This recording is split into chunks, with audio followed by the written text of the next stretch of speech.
right, dudes, so somehow I've done it again. I found myself in a very cool situation, doing cool stuff with some cool people, teaching them things and learning as I go. Right now, we just went shopping, got a bunch of cool, sweet tools because we're gonna be making some parts for, what is this, a 96 Impala Super Sport, and this guy's gonna run 9s. The reason I'm involved, 9's on the 8th mile.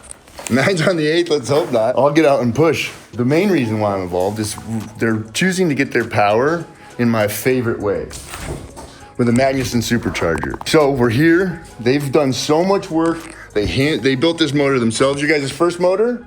Well, not yours, right, Luis?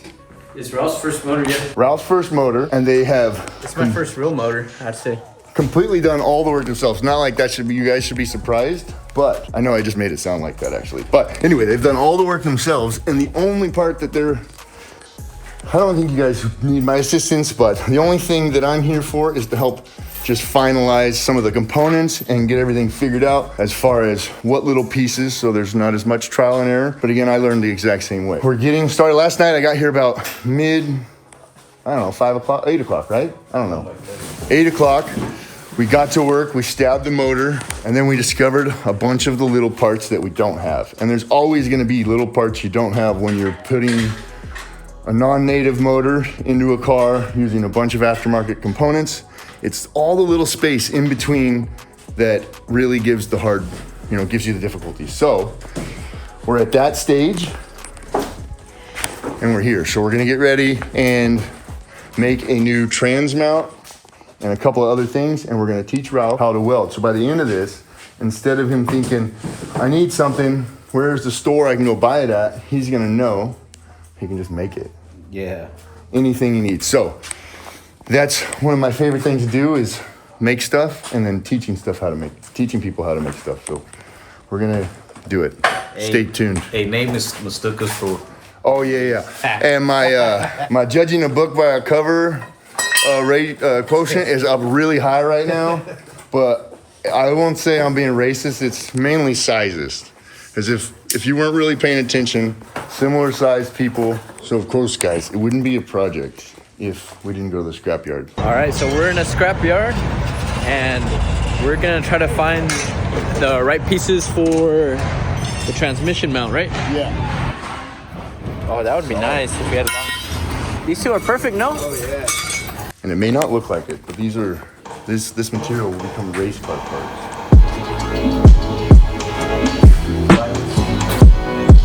Okay, dudes, we just took lunch break. Right now, we've got Ralph over here prepping some metal for the bracket. And what we're actually doing here, guys, this motor did not come in this car. Neither did this transmission, especially not this sweet supercharger. But that means we're gonna have some custom parts. We could actually order some things, but it would have took us a couple days. So what we're doing is kind of mimicking a product that is on the market. And then with the stuff that we went and we got from the scrapyard, we're making a transmission mount. So we've already prepped the brackets here. Prepped some brackets, and that's what he's cleaning, getting it ready to be tacked on. In fact, I gotta get him this one. We're gonna be tying off of here, bolting in, and then making a mount for that. And we're gonna be teaching Ralph how to weld at the same time. I think maybe we should probably just prep everything that we have right in a second. Oh, that's still warm. Prep everything that we do have. I'll take it apart and then we have it. That way when we get going on there, I don't have to then take it back apart again. Okay. But I'll grab that stuff and then we'll start cutting this. But what we did is we actually went to the scrapyard because the steel yard was not open. We gathered stuff and we think it's gonna be working, so. What we're having Ralph do right now is we're just doing all the prep. And you paint cars, so you understand it's all prep. And we're just trying to take down the corners and little sharp edges. That's a little sharp there, but For the record, I was a horrible painter. Oh, were you? Nah, I did all right. Yeah, so let's get that corner, just those two top corners. We're getting it prepped, and this is just the process. So you see how that end went down a little bit more there? It's like instead of being more abrupt. So that's why I'm saying you want to start a little bit over this way and come into it, because what happens is the metal's just going to end up, it just kind of just ends up piling up on top of each other. It's kind of weird how it does that, but what we're going to do right now is bring this up. None of this is clean. There's rust, there's mill scale, all of that's on there. It'll at least let you, go ahead and just run a line about that long.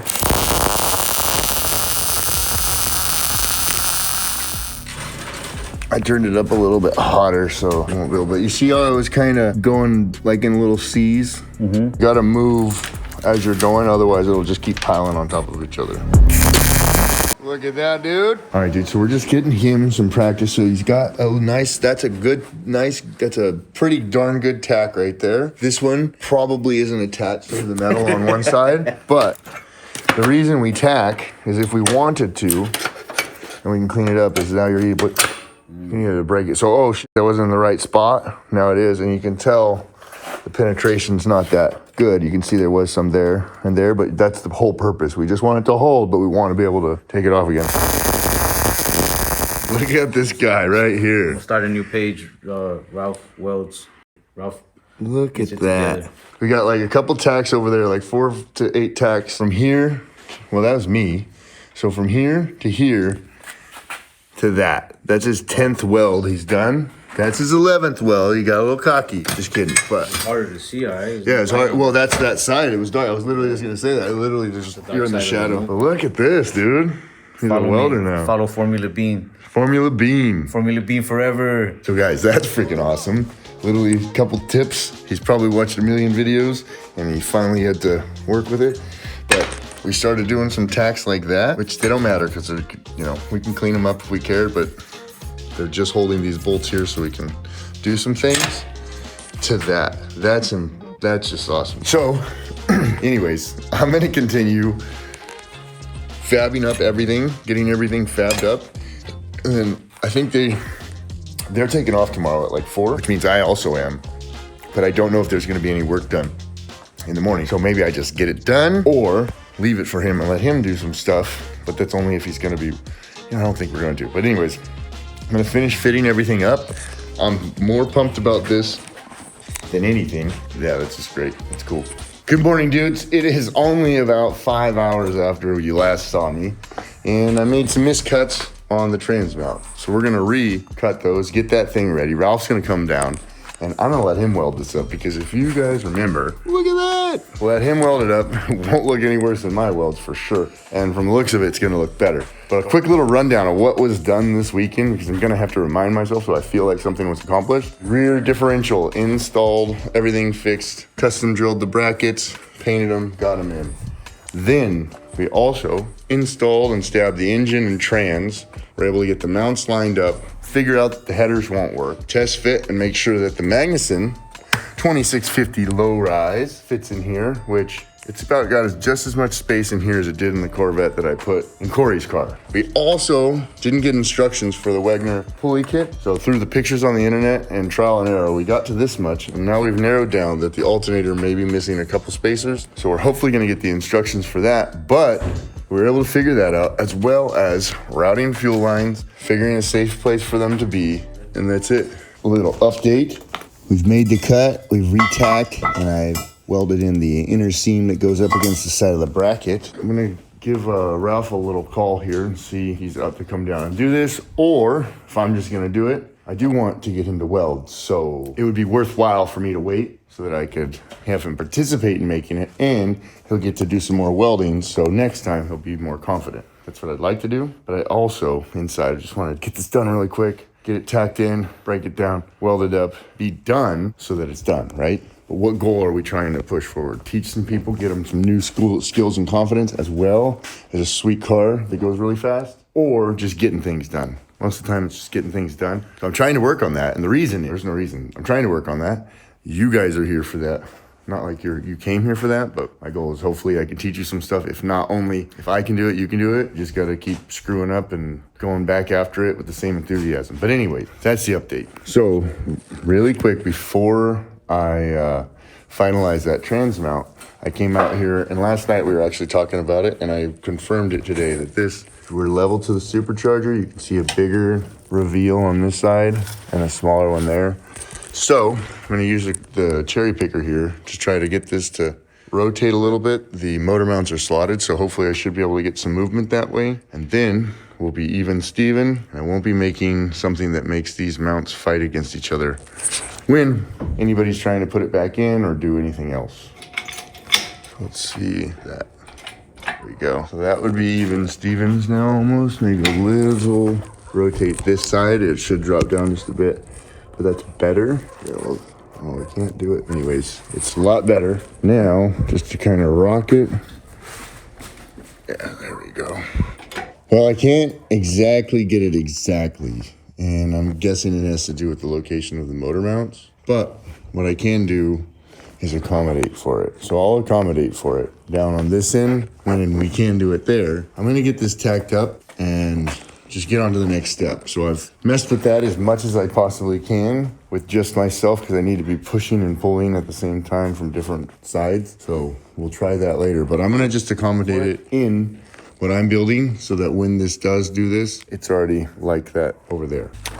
So it's not the worst bracket I've made, but doing with what we had works pretty good. I ended up putting this, technically on the wrong side if we just wanted to slide it on, but that allowed it to be in a better position for bolting it to the car, keeping everything supported. So that's why I did it. We actually now have to take this off the transmission with this when we do it. I'm gonna run and grab some coffee and then message Ralph, tell him, hey, sleepyhead, this is ready for you. So he can come in here, weld all this up, weld everything up here in all these spaces, and he will have technically built it, or at least welded it, put it in, and the motor and trans will be freestanding in the car. So we no longer will have to have the jack underneath the car holding it up. So we got Ralph out here, put him right to work. Bro, he's a natural. You're gonna have to give up painting. Or maybe even jokes. You're gonna have to weld stuff. People need it done. Yeah, hell yeah. IAI is not going to take the welder's job.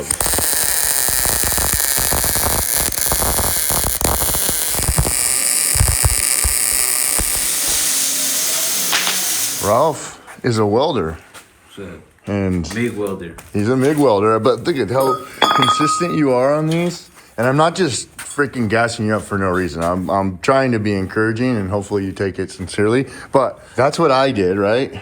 I was upside down and burning a hole in my shirt, but that's what he did. So it's super steady, really good penetration. You can see that coloring right there, Ralph. That's how you know there's good penetration, because it's got that bluing on the outside. So it's really got into the base steel on both sides. Oh yeah. So custom trans mount built in collab with this guy. Formula Bean. Formula Bean. Be careful and test it before you just grab it, because it could be hot. Then we gotta kind of angle a little bit, like that. Yes, sir.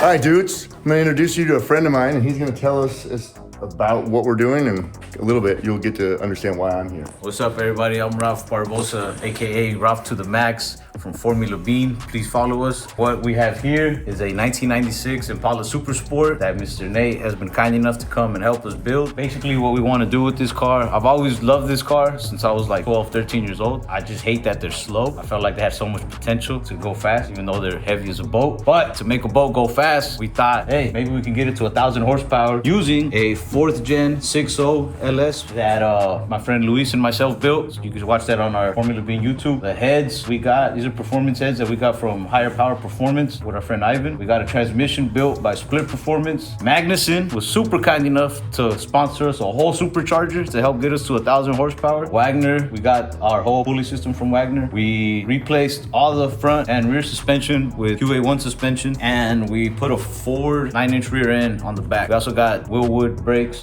disc brakes on all the wheels. So yeah, we need to stop at some point, you know? Or we don't. Who knows, man? It'll either stop itself. So reach this is for 88 drag in the racing, future. right? That's the Yeah. ultimate goal, is Yeah. just straight line stuff. I just want to drag race it. I'm not trying to be the fastest out there. I just want to be the fastest Impala Super Sport, running on a With the traditional body, not a fiberglass, pro, comp, whatever. That's another goal I had with this car, was not only to get it to 1,000 horsepower, but we don't want to add a roll cage in it, at least not anytime soon. We want to see if we can still, drive it on the street and, you know what I mean? Maybe just pull some sleeper moves on some unsuspecting victims.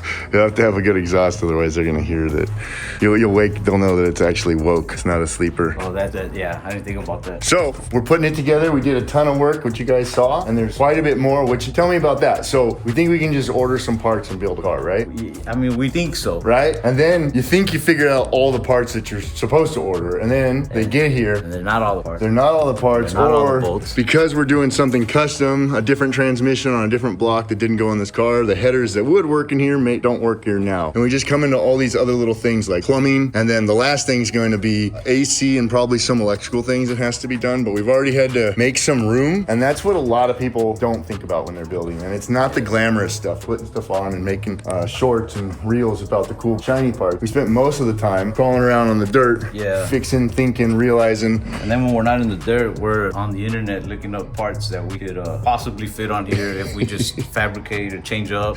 Or watching YouTube videos to see what somebody else has done. If anybody else, if anybody else run into the problem. But that's kind of how it is. This is your first car you've built from the ground up. So what we have, obviously you love cars. You've got GTRs on GTRs on GTRs on GTRs, 240s, Skylines, Cuda, a Cuda, LS Swap Cuda, and then we also have a Camaro there that you're gonna do some other straight line stuff in, and things like that. So you're a car enthusiast, but this is your first time you're like, you know what? You can buy stuff, and that's awesome, right? Yeah. Super cool if you can even do that stuff. But you've always wanted to build, you like painting. Not as fun. You don't know the guts of the car. Yeah. And plus you can feel better breaking it, unless it's fine with paying people. You got some cool people to pay. But you're getting your hands dirty, you want to participate more, and not only that, you wanted to have a bunch of you guys, or you do, come along and watch what it is. Because you don't have to know everything, you just gotta be willing to screw up and then try again. Yeah, if some of you guys recognize me, you might know that I stand-up comedy, which is like fun and everything, But it's always been a dream of mine to do this, and I hope that people that watch me do this feel encouraged to also be like, hey, I'll learn at 30 or whatever age you are. You know what I mean? Yeah. And that actually ties right in. You guys know I'm doing something new here, and I'm happy to show my mistakes and lessons, because the main thing is to get out and just try to do it. You can, as long as you get up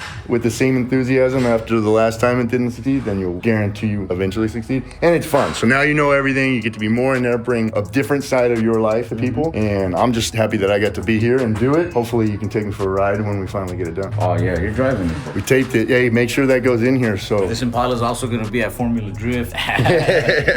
It'd be the first, but we could do it with 1,000. You could definitely probably keep up with some pro spec. That'll be sick. Yeah.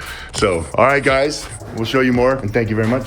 Thank you, sir. I can't tell it to you guys enough. You don't have to know how to do what you're starting out to do. You just start out to do it. And you might get lucky like I do and stumble into cool stuff like this, building cool cars. Not only that, with cool people. So I'm gonna clean up and head back to OKC, and we'll be back out here. Thanks for watching. It's fun. It was a little chaotic. Sometimes when I get to these places, I don't have my tools. I don't even know what the problem is. Always happy to do that, because it really pushes me, makes me have to think, makes me have to work with different personalities, as well as help encourage and push without discouraging and, making people not want to do things that they think difficult. I think that's one of my skills, but it's fun to practice that skill as well. So super stoked, really tired. We probably put 22 hours and maybe 30 hours in the last 2 days, maybe more. I don't know math. When my brain catches up, I'll let you know. This thing looks sweet. Of course, Magnuson. So thanks to Formula Bean. Thank you to Luis. Thank you to Ralph. So username AF and Ralph Barbosa. And this is awesome. Anda.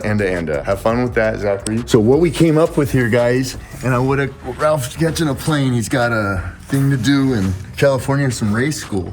But this is what we came up with. There's still some more we wanted to do. We're going to plane this off into here and cap it so nothing can get into here, but we'll do that next time. Main thing is to get this free. We can measure the drive shaft, the custom drive shaft, and then that's drivetrain complete. The last thing that may need to happen is exhaust, which is gonna come down. Hopefully we can just clear it right here, and we're still within acceptable room if we need to. This is thick enough steel that we can notch it and plate it, and it'll be fine. So we could, there's so many different ways we could do that. Cut it in straight, make it round, try to be pretty, however, whichever. There's still those things to do, but it's overall great success. And man, Ralph's a great welder, or he's got a bunch of potential to be a great welder with how good that start is. Attention to detail, super smart. He may play a dumb guy on TV, but let that fool you. Obviously teasing about that. He may play like he doesn't know what's up, but he does know what's up. Very smart, quick learner. Same with Luis. That's why I was super stoked when they said, hey, can you help? Yes, I will. Anything, anytime, anywhere. And it's all just because getting to learn and grow.